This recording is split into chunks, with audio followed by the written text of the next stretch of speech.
우리가 지속적으로 하나님 나라 통치자가 누구인지를 살펴보고 있습니다. 하나님 나라의 통치자는 우리가 계속 살펴보았듯 우리 주님이십니다. 이 부분을 오늘 이제 마지막 네 번째 기적인데요, 그 기적을 살펴보면서 네 기적을 한번 정리해 보려고 합니다. 첫 번째, 우리 광풍이 이는 바다, 그걸 통해서 자연을 통치하시는 우리 주님, 그리고 광인을 찾아가셔서 그 광인을 만나주신 그 주님은 바로 영적 세계의 통치자이심을 우리는 살펴보았습니다. 그리고 인간의 죽음 앞에서 그 죽음을 통치하시는, 그리고 또한 인생의 그 질고 속에 오늘 본문을 통해서 인간 세계를 통치하시는 그 주님에 대해서 살펴볼 겁니다. 그리고 이 모든 것들을 묶을 수 있는 건 믿음입니다. 제자들에게 그렇게 예수님이 말씀하십니다. 아직도 믿음이 없느냐? 그리고 인간의 죽음 앞에 이 회당장 야이로와 또한 제자들에게 그렇게 말씀하십니다. 믿기만 하라. 그리고 오늘 우리 말씀을 통해서 믿음에 대해서 우리가 또 살펴볼 텐데요, 그리고 이 모든 것들을 하나로 우리가 또 설명할 수 있는 것은요, 문제 앞에서 자신이 해결할 수 없다라는 겁니다. 그러니까 하나님 나라는 철저하게 자신을 내려놓아야 된다라는 거죠. 그래서 하나님 나라 이 통치 원리, 하나님께서 하나님 나라를 다스리는데 그것은요, 믿음으로 우리가 반응하게 되고, 그리고 우리가 반응은 어떻게 하느냐 하면 내 자신을 부인하고 나를 내려놓음으로 우리가 하나님 나라의 자녀로서 그렇게 반응할 수 있다는 겁니다.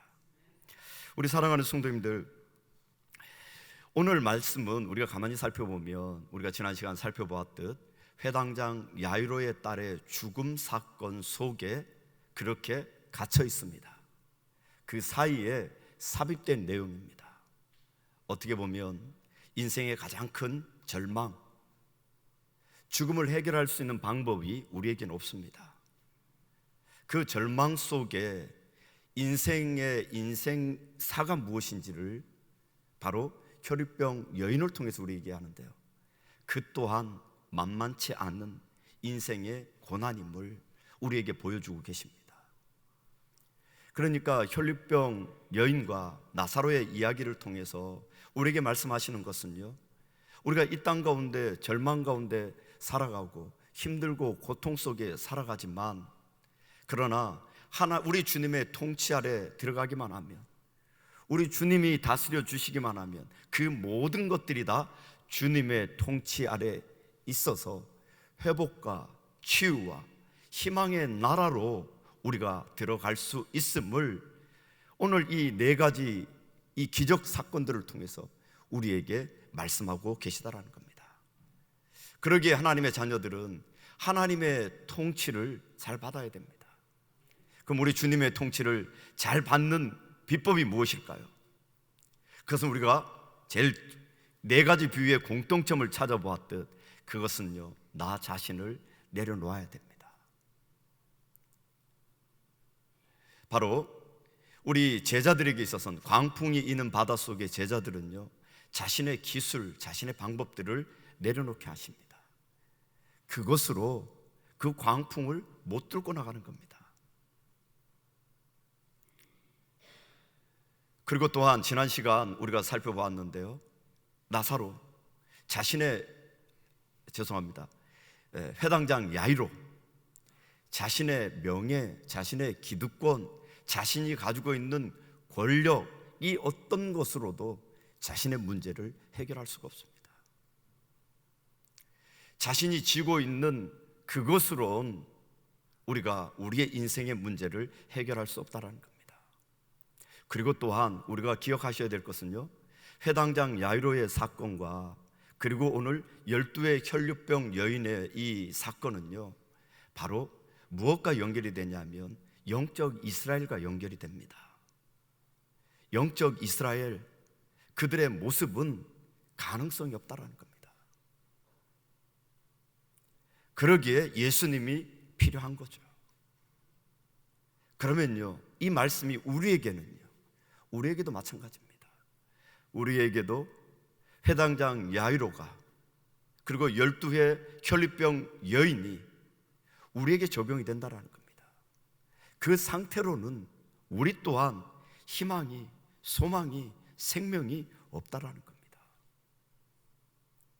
그러기에 우리가 잡아야 될 것은 이 땅의 것이 아니라 하나님의 것이라는 거죠. 우리 주님이라는 거죠. 우리 사랑하는 성도님들, 눈을 한번 조용히 감으시고 이렇게 한번 생각해 보십시오. 내 머릿속에 가득 채워져 있는 게 무엇인가? 내 마음판에 새겨져 있는 게 무엇인가? 눈을 뜨시면서 그것을 손에 올려 보시죠. 내 생각과 내 마음 속에 나를 구동하며 살아가고 내가 움켜잡고 있는 그것이 무엇인지. 이 땅의 것 아무리 움켜잡고 그것으로 살아가려고 해도 그것이 우리를 살려주고 그것이 우리를 소망의 나라로, 하나님 나라로 이끌어들이지는 못한다라는 겁니다. 이것을 내려놓을 때만, 손을 펼 때에만 가능하다라는 겁니다. 수많은 사람들이 이 땅의 것들을 잡으려고 움켜잡다가 자신의 생명을 잃은 수많은 사람들이 있습니다. 하나님의 자녀들은 기본적인 원리가 이것을 내려놓아야 됩니다. 나의 명예, 나의 기득권, 제자들이 가지고 있던 기술, 그리고 또한 오늘 12의 혈류병 여인이 가졌던 자신의 방법, 자신의 노력, 이것을 주님께 맡겨야, 내려놓아야 거기에서 희망이 있다라는 사실을 우리는 기억하실 수 있기를 축원드립니다. 오늘 본문 25절 말씀에 보면 이렇게 말씀하고 있습니다. 12해를 혈증으로 알아온 한 여자가 있어 많은 의사에게 많은 괴로움을 받았고 가진 것도 다 허비하였으되 아무 효험이 없고 도리어 더 중하여졌던 차에 12해 혈류증을 앓고 있는 여인. 이 혈류증은요, 피는 성경에서 생명입니다. 그 생명을 땅에 쏟는 겁니다. 한마디로 하혈이죠. 12년 동안 하혈했다라는 건 이제 실제로 그것으로는 가망성이 없고 희망이 없다라는 겁니다. 고생할 대로 고생했고 그 문제를 해결할 방법이 없다라는 겁니다. 가장 부정한 여인이라는 거죠. 바로 그 자리에 우리가 있는 거죠. 우리의 본 모습은, 예수 밖에 있었을 때의 우리의 본 모습은 이렇게 12년 동안 하혈한, 우리에게는 거룩이란 찾아볼 수 없는, 부정으로 가득 차 있는, 날마다 부정한 사람으로 땅의 생명을 쏟아내오며 죽음의 자리 속에서 죽음 속에 허덕일 수밖에 없는 그런 회당장 야이로의 그 모습과 우리의 모습이 별반 다름이 없다라는 겁니다. 그리고 그 여인은 오늘 본문에서 보니까요, 많은 의사에게 많은 괴로움을 당했다라는 겁니다. 요즘처럼 의술이 발달되어서 약을 줄 수 있는 게 아니라, 처방을 거기에 맞도록 처방하는 게 아니라, 이 당대의 처방전은 아마 민간요법으로 여러 가지 이것도 해보고 저것도 해봤을 겁니다. 그러나 그 어떤 것도 듣지 않는 겁니다. 이 당대의 문헌에 의하면 이런 요법도 있었습니다. 노새에 배설물에서 나온 씨앗을 건져서 먹으면 나을 수 있다. 이런 요법이, 이런 민간 요법이 우리나라에도 있죠.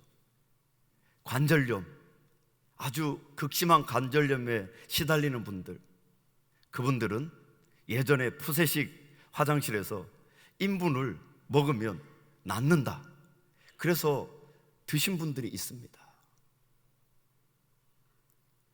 그러한 다양한 방법으로 이 여인이 너무너무 괴로운 거죠. 이 방법 저 방법 다 써보았지만 백약이 무효했습니다. 그러니 몸은 망가질 대로 망가지고 마음은 힘들 대로 힘들고 어려운 상황 속에 놓여 있는 거죠. 그리고 돈은 쓸 대로 다 써서 돈이 바닥난 상태입니다. 이제는 살아갈 소망까지 없는 그런 상태가 되어버렸습니다. 절박한 상태가 되어버린 겁니다. 이제는 자신의 인생이 끝이 보이는 그 자리까지 간 겁니다. 그럼 우리 사랑하는 성도님들, 우리 그리스도인들이 기억하셔야 될 것은요, 절망의 최고치는, 절망의 최고의 자리는, 그 자리는 희망의 자리입니다. 왜 그렇습니까? 그 자리에서 하나님을 보기 때문입니다.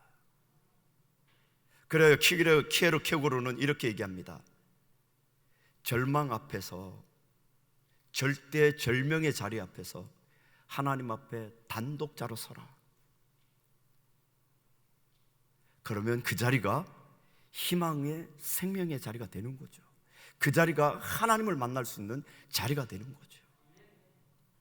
우리 사랑하는 성도님들, 시골에 이제 가서 6월, 7월, 8월까지 시골에 가서 멍석을 깔고 하늘을 쳐다보면은요, 수많은 아름다운 그 광경들이 펼쳐져 있습니다.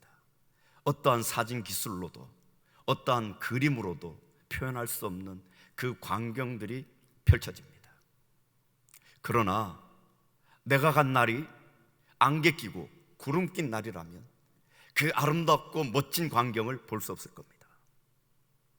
그것을 걷어내야만, 구름과 안개가 거쳐야만 그 아름다운 광경들을 볼 수 있습니다. 우리가 하나님 나라를, 하나님의 그 통치를 받지 못하는 건 내가, 나라는 것이 내 손에 잡고 있는 명예, 방법, 생각들이 그 나라를 가리고 있어서 그 아름답고 오묘하고 멋진 그 하나님 나라를 보지 못한다는 겁니다. 그것을 걷어낼 때야만, 그것을 내려놓을 때에만 그것이 선명하고 또렷하고 그리고 멋진 걸작품으로 우리 마음판에 새겨지고, 그것이 나에게 기쁨이 되고, 또한 그것이 내게 흥분의 도가니로 만들어주는 그런 요소가 될 것입니다. 우리 사랑하는 성도님들, 손에 무엇을 잡고 계시나요?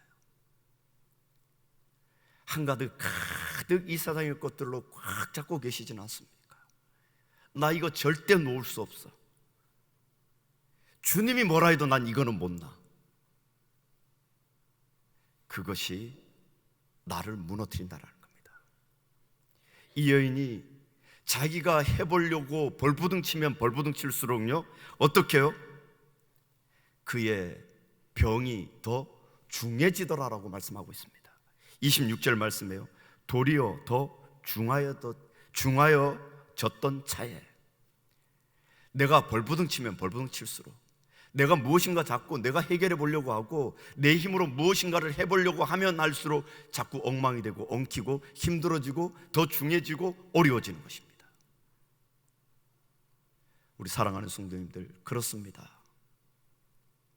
우리 주님께 내가 이 땅에서 꽉 붙들고 있는 그것을 맡기시고 내려놓으실 수 있기를 축원드립니다.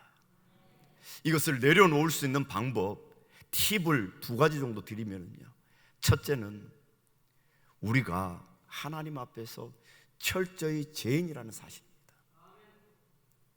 우리는 1만 달란트 빚진 자이고, 그리고 나는 포도원의 마지막 일꾼으로 1시간 일하는 오후 5시에 부름받은 그 자가 나이고, 그리고 예수님과 함께 십자가에 못 박혔을 때 한쪽 편에 달렸던 그 강도가 나였다라는 사실을, 그 죄 속에 내가 벌부둥치며 그것 속에 살아가려고 아우성치고 몸부림쳤던 그가 나였다라는 사실을, 이것을 우리가 깨달아야만 내려놓을 수 있다라는 거죠.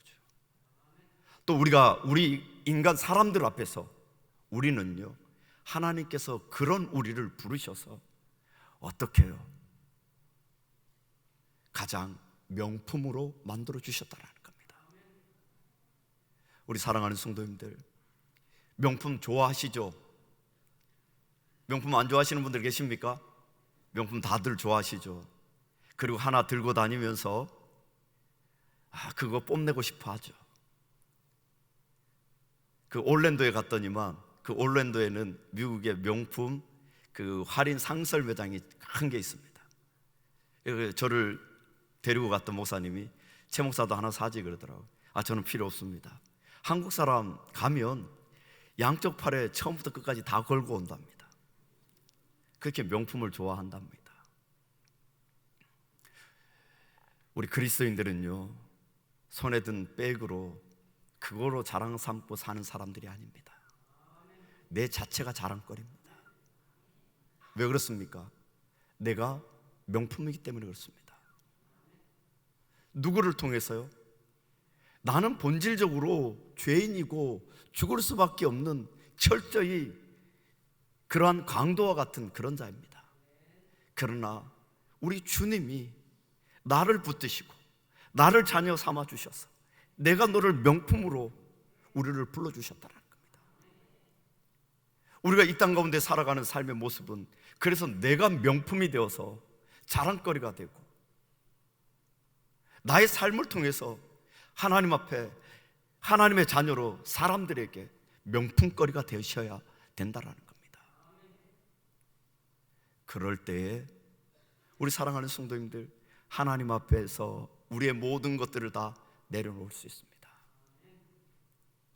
그때에만 정말 하늘의 그 멋진 하나님 나라의 그것을 보화를 볼 수 있고 그것을 얻을 수 있고 그것을 누릴 수 있는 은혜가 있을 줄로 믿습니다. 우리 사랑하는 성도님들, 두 번째로는요, 믿음을 실체화해야 됩니다. 우리가 이 네 가지 비유의 핵심 중에 하나가 믿음이라고 얘기했습니다. 예수님은 제자들에게 아직도 믿음이 없냐? 지금 이 시간에, 이 시점에 지금 믿음을 발휘하지 못하느냐? 그렇게 말씀하시고요. 그리고 우리 지난 시간 회당장 야이로와 제자들 몇 명에게 예수님은 아이가 죽었다라는 그 말씀에 믿기만 해라. 거기서 무엇을 우리가 살펴보았죠? 믿음을 현재화해야 된다.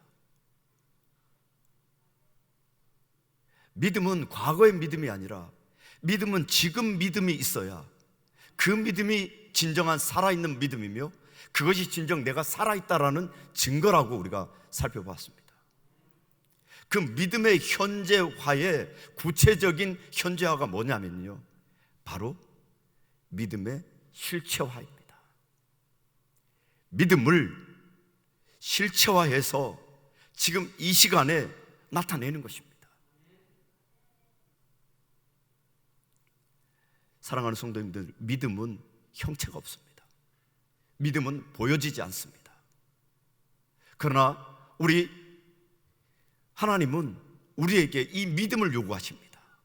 그리고 이 믿음으로 실체화하라고, 현재화하라고, 현재화의 모습이 실체화의 모습이 되어서 우리가 이 땅 가운데 보여지도록 그렇게 살으라고 우리에게 말씀하고 계시다라는 겁니다. 오늘 우리 말씀을 보면요, 27절에요, 예수의 소문을 듣고 무리 가운데 기어 뒤로 와서 그의 옷에 손을 대니 이는 내가 그의 옷에만 손을 대어도 구원을 받으리라 생각함이로라. 이 여인이 예수님에 대한 소문을 들었습니다. 자신의 방법으로 살아보려고 아무리 애쓰고 애써도 자꾸 인생이 꼬이고 더 병은 심각해지고 자신은 너무 고독해지고 그리고 자신은 자꾸 고립되어지고 그런 상황 속에 어디에서 소문을 듣습니다. 예수님에 대한 소문을 듣습니다. 그 소문이, 그 말씀이 그에게는 한 줄기 희망으로 다가오죠. 그리고 믿음이 생긴 겁니다. 그래서 로마서 10장 말씀에 보면 이렇게 말씀하십니다. 그러므로 믿음은 들음에서 나며 들음은 그리스도의 말씀으로 말미암느니라. 믿음이 어디에서 난다고요? 들음에서. 그 들음은 하나님의 말씀, 예수님의 사역과 예수님이 우리에게 전해주셨던 그 말씀들이, 그것이 우리를 믿음 가운데 나가게 한다는 겁니다. 믿음은 들음으로 나는 것입니다. 오늘도 우리에게 하나님이 말씀을 하십니다. 이 말씀이 우리의 삶 속에 실체화가 돼야 됩니다. 내가 믿음이 있다라고 말은 하지만 그것이 실체화가 되지 않으면, 현실화가 되지 않으면 믿음이 없는 겁니다. 이 여인은요, 예수님에서 듣습니다. 예수님을 만나면 고칠 것이라는. 내가 희망 없지만, 이 세상에 어떤 방법도 나는 희망이 없지만, 그리고 희망 없이 완전히 그로기 상태에 12년이라는 건 완전 그로기 상태, 더 이상 소망이 없는 그 상태에 살고 있는 겁니다. 그렇지만 이 상황 속에서도 예수를 만나면 살 것이라는 희망이 싹튼 것입니다. 믿음이 싹튼 겁니다. 그 즉시 그 여인은 행동합니다. 어떻게 행동하죠? 무리 가운데 끼어 뒤로 돌아와서 예수님의 옷자락을 만집니다. 얼마나 만졌겠습니까? 아마 예수님이 느끼지도 못할 정도로 살포시 만졌을 겁니다. 그러나 그 눈곱만큼의 만짐이 예수님의 전체 만짐이 된 겁니다. 그 즉시 예수님은 그의 믿음을 아셨습니다. 그리고 그를 고쳐주었습니다. 또한 그 즉시 그 여인은 자신의 혈루병이 나은 것을 알았습니다. 그때 예수님은 제자들에게 누가 내 옷을 만졌느냐, 내게서 능력이 나갔다 말씀합니다. 그때 제자들은 그렇게 얘기합니다. 오늘 말씀을 보면은요, 33절에 31절에요 제자들이 여짜오되 무리가 에워싸 미는 것을 보시며 누가 내게 손을 대었느냐 물으시나이까. 제자들은 어떻게 반응합니까? 주님, 사람들이 이렇게 많은데 누가 만졌는지, 수많은 사람들이 스치고 지나갔는데 누가 만졌는지 어떻게 합니까? 좀 말 되는 소리를 좀 하십시오. 그러나 여인은 자신이 만진 걸 알죠. 주님 또한 누가 만진 걸 아시죠. 이 믿음은요, 그런데 이것을 우리 주님은 그녀의 믿음이라고 칭해 주십니다. 예수님은 그 여인의 믿음을 보시고 그리고 그를 치료해 주십니다. 우리 사랑하는 성도님들, 이 믿음은 크기가 아니라 순도입니다. 자그마한 믿음, 예수님의 옷깃만 만져도 내가 치유될 것이라는 그 믿음이 그를 구원하고 그를 치유하게 하신 거죠. 우리 사랑하는 성도님들, 우리 안에도 이 믿음이 있는지를 우리는 늘 점검해 보셔야 됩니다. 우리가 지난 시간 믿음의 현자를 통해서 우리의 마음속에 주님이 계신지를 살펴봤습니다. 오늘도 한번 우리 사랑하는 성도님들 도전해 보시죠. 똑똑똑 두드려 보십시오. 마음의 문을 두드려 보십시오. 똑똑똑. 오늘은 이렇게 물어보십시오. 주님 평안하십니까? 한번 두드려 보시죠. 똑똑똑. 주님 평안하십니까? 주님이 어떻게 대답하십니까? 아주 불편하다, 아주 화가 난다, 아니면 무반응을 보이십니까? 아니면 내가 평안하다. 어떻게 주님이 반응하십니까? 우리의 믿음은 주님 앞에서 주님에 대한 실제하러, 주님을 만지기만 하면 주님이 고쳐주실 것이라는 그 믿음이, 눈에 보이지 않는 그 믿음이 예수님 앞에 다가가서 예수님을 만나게 하고 그 만남을 통해서 기적이 일어나는 그 일들이 우리에게도 분명히 나타나고 이루어진다는 것입니다. 그러기에 우리가 믿음이 있다면 그 믿음은 우리의 삶 속에서 실체화를 해야 됩니다. 그게 무엇입니까? 우리가 하고 있는 것 중에 묵상입니다. 우리는 묵상을 통해서요, 하나님 매일매일 말씀하시면 그 말씀을 우리의 삶에 실체화하겠습니다. 그것이 살아있는 믿음입니다. 그리스도인들은 그렇게 살아가는 것입니다. 오래도록 믿음 생활을 했지만 내 믿음에 대한 실체화가, 믿음에 대한 증거가 내 삶 속에서 없다면 우리 신앙은 그냥 허울밖에 없는 신앙으로, 껍데기밖에 없는 형식적인 신앙으로밖에 신앙생활한 게 아니라는 겁니다. 우리 아모스 5장 말씀에 보면 이런 말씀이 있습니다. 너희가 내게 번제나 소제를 드릴지라도 내가 받지 아니할 것이요 너희의 살찐 희생의 화목제도 내가 돌아보지 아니하리라. 내 노랫소리를 내 앞에서 그칠지어다 내 비파소리도 내가 듣지 아니하리라. 오직 정의를 물같이 공의를 마르지 않는 강같이 흐르게 할지어다. 하나님은요, 이스라엘 백성들에게 그들의 제사 받지 않겠다는 겁니다. 그들의 찬양 받지 않겠다는 겁니다. 이유가 무엇입니까? 하나님 앞에 나오는데 공의와 정의가 다 없어졌다는 겁니다. 그냥 자신의 이익을 위해서 하나님도 팔고 하나님 없는 인생으로 와서 주일날 제물을 드리고 제사를 드리고 찬양하고 하는 그것 다 필요 없다. 나 안 받겠다. 우리 사랑하는 성도님들, 우리의 예배는 삶의 예배가 되어야 되는데요, 온전한 주일 성수는요, 우리가 열심히 6일 동안 하나님 말씀을 갖고 치열하게 살아가는 그 삶을 가지고 와서 하나님 앞에 내어드리는 것입니다.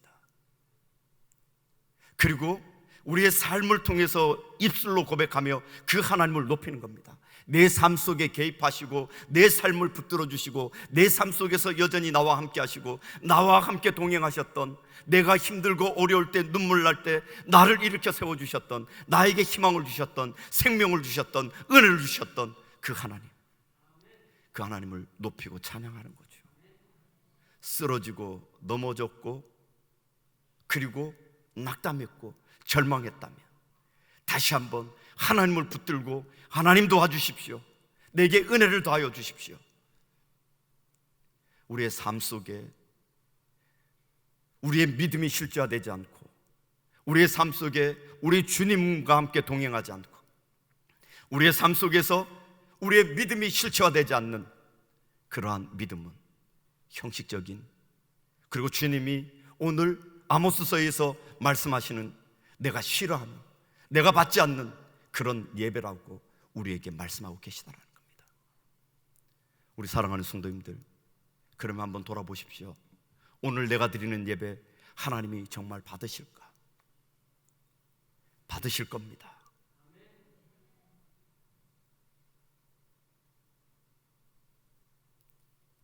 그러나 우리는 늘 점검하셔야 됩니다. 내게 이득이 있다고, 내게 돈이 된다고 하나님의 말씀을 저버리면, 하나님의 말씀을 무시하면, 그러면 그것이 믿음을 실제하지 못하는 것입니다. 하나님 말씀하시면 하나님, 나는 내 삶 속에서 그것을 살아가도록 하겠습니다. 행동이 믿음을 낳는 게 아니라 믿음이 행동을 낳게 하는 것입니다. 그래서 믿음이 순종을 낳게 되는 것이죠. 바로 그런 자리들이 우리의 삶의 자리가 되어야 되는 겁니다. 그 자리가 그리스도인의 자리인 것이고, 그 자리가 우리에게 말씀하시는 빛의 자리이고 소금의 자리이고, 그것이 바로 전도지로서 편지로서 이 땅 가운데 우리가 성도들이 살아내야 될 삶의 자리인 것입니다. 믿음의 현재화는 믿음의 실제화를 통해서, 실체화를 통해서 우리가 이 땅 가운데 하나님의 선한 믿음의 자녀로서, 하나님의 통치 아래 있는 하나님의 자녀로서 살아가는 방법임을 다시 한번 기억하실 수 있는 그런 우리 모든 성도님들 되실 수 있기를 축원드립니다. 셋째로는요, 우리가 살펴보아야 될 것은 긴밀감입니다. 그리고 이것은요, 진실됨에서 나오게 됩니다. 오늘 말씀을 보면 27절에요, 그의 옷에 손을 대니, 이렇게 말씀을 합니다. 옷에 손을 댄다, 대는 것, 이걸 원어로 보면은요, 잡다도 있지만 이것은요, 동침하다라는 의미도 있습니다. 부부가 동침하는 것. 주님의 옷자락 얼마나 잡았겠습니까? 살포시 잡았을 겁니다. 그 잡음이 예수님과 이 여인을 연결시켜 주는 겁니다. 수많은 무리들은 그냥 스쳐 지나갑니다. 스쳐가는 그들은 그들의 주님이 아닌 것입니다. 주님을 모셔드리는 그는 그와 주님과 친밀한 관계 속에 어떻게도 끈을 잡아보려고, 예수님과의 관계를 잡아보려고 끝까지 몸부림치며 살포시 잡는 이 여인은 잡을 수가 없습니다. 레위기 15장에 이 부정한 여인은요, 그가 앉았던 자리 사람이 앉아도 부정해지고 그가 만지면 다 부정해집니다. 그렇기 때문에 누구를 만질 수가 없습니다. 큰일 납니다. 그리고 남자를 만지다니요, 말도 안 되는 일입니다. 그 당대로서는요. 그러나 이 여인은 살포시 뒤로 돌아가서 주님의 옷자락을 잡습니다. 필요 없은 것, 자신의 생명 가운데, 자신의 이 절망 속에 살포시 만지는 거죠. 생명을 거는 거죠. 그랬더니 생명으로 하나님께서 응답하시는 겁니다. 이 긴밀감은요, 더 나아가서 34절에요, 예수께서 33절에요, 여자가 자기에게 이루어진 일을 알고 두려워하여 떨며 와서 그 앞에 엎드려 모든 사실을 여쭈니, 예수님이 누가 만졌느냐? 여인이 그 소리를 듣고 떱니다. 왜 그렇습니까? 들켰기 때문에요. 또 하나는 자기가 나았기 때문에요. 예수님의 그 능력 아래, 권위 아래 떠는 거고요, 자기가 주님을 속였기 때문에 떠는 겁니다. 그러나 주님은 그를 나무라지 않습니다. 너 믿음 정말 대단하다. 너가 믿음을 실제화했다. 그 믿음이 필요하다. 이 여인의 믿음의 예를 보면서 뒤에 나가서 회당장 야이로의 그 사건을 통해서 믿음을 현재화해라, 이렇게 말씀하고 있는 겁니다. 여인이 믿음의 실체화가 믿음의 현자가 됐고, 그것이 바로 자신이 주님 앞에 자신의 모든 것들을 드러낸, 주님 제가 했습니다. 주님과 관계가 가까워야 됩니다. 주님과 스쳐지려가는 관계입니까? 어떻게든 옷자락을 잡고 주님께 붙어 있고 싶은, 주님의 은혜를 조금이라도 더 받고 싶은 그런 마음으로 오늘 이 자리에 오셨습니까? 오늘 그 마음으로 주님의 옷자락을 붙드신다면 이 여인의 기적이 성도님들의 기적이 될 것이고, 그 은혜가 성도님들의 은혜가 되어질 줄로 믿습니다. 그런 은혜를 누리실 수 있기를 축원드립니다.